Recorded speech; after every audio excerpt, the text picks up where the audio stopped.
All right, let's talk about our sex chromosomes in this one. For all you salt and pepper fans out there, you might get the joke in the title or not, I don't know. But one of our most defining characteristics as humans is our sex. I mean, what makes you a male and what makes you female? And it's all about these sex chromosomes. So out of the 23 pairs of chromosomes in the human body, only one pair of them we care about determines if we are male or female. They also carry other genes that determine other traits as well, but for the majority of it, in our purposes, we're going to focus on the sex traits. So boys versus girls. Girls have matching sex chromosomes. They have two X chromosomes, while boys have one X chromosome and one Y chromosome.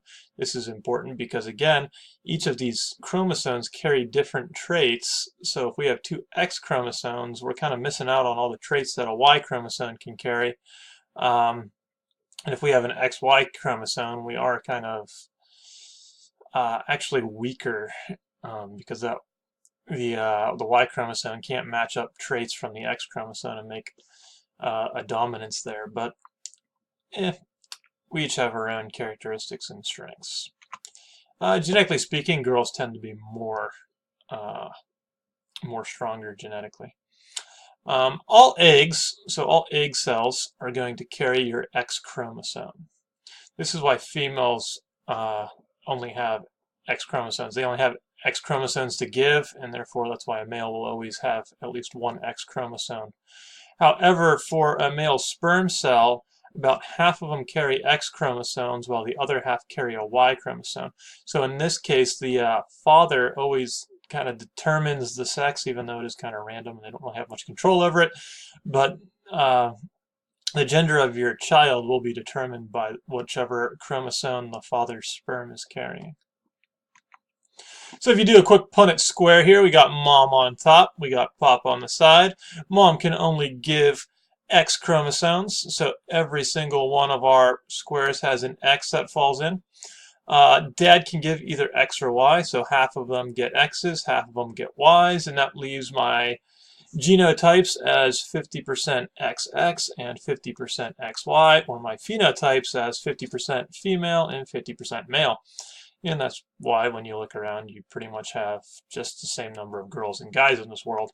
Um, Historically speaking and statistically wise, it should be equal. However, in actuality, there does tend to be the experimental side, there does tend to be more females than males in the world. Sex-linked genes, because again, there are genes that are carried on these chromosomes. Alleles can still be masked. However, most genes on the X chromosome are not on the Y chromosome. So you think we can still get dominant and recessive alleles. They can disappear in generations. But again, the X chromosomes and Y chromosomes are very different and they carry a lot of different genes. Here is an example of a carrier. Um, Different genes can be carried on your X chromosome than your Y chromosome. However, girls do tend to be stronger genetically because our females have that extra X to back things up if the first X kind of goes wrong. So here we have a female who is a carrier, and this carrier is denoted by this H, this subscript H here. This female carrier mates with a normal male, and we're going to get offspring that have female carriers here, a normal female, a normal male, and this is actually a male carrier. But this gene here, if it's like a mutation or something, this male here doesn't have an extra X to back things up. So therefore, our X malfunction or mutation on our X chromosome here is actually going to show, and this person here will actually have our disease. This is an example of how my color blindness actually works. If you think about, my mom's a carrier for color blindness, while my dad does not have color blindness. If I had a sister, there's a chance that she'd be colorblind. I do have another brother, but he fell in this square here.